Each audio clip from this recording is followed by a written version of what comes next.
নমস্কাৰ বন্ধুসকল, কি খবৰ আপোনালোকৰ? আশা কৰিছোঁ ভালেই। আজি আপোনালোকৰ মাজলৈ এটি নতুন ভিডিঅ' লৈ আহিছোঁ।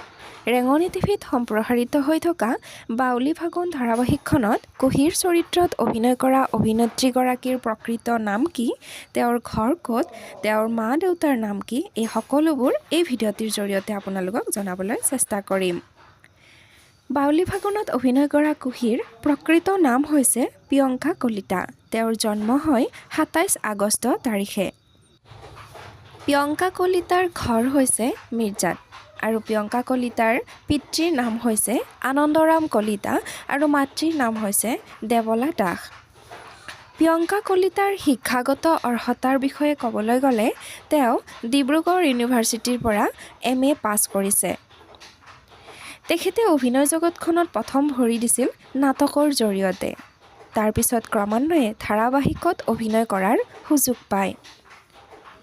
তেওঁ অভিনয় কৰা কেইখনমান ধাৰাবাহিকৰ নাম হ'ল বাহ অমৰাৱতী বাহ, বৰলাকাই, অনুৰাগিনী আৰু বৰ্তমান ৰেঙনি টিভিত সম্প্ৰসাৰিত হৈ থকা বাউলি ফাগুন ধাৰাবাহিকখন।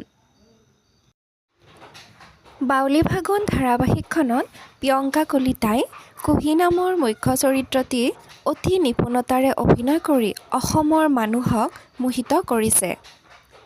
আপোনালোকে বাৰু বাউলি ফাগুন ধাৰাবাহিকখন চাই কেনেকুৱা পাইছে মোক কমেণ্ট কৰি জনাবচোন। যদিও ভিডিঅ'টো চাই ভাল লাগিছে তেতিয়াহ'লে লাইক এটা কৰি দিব। ধন্যবাদ।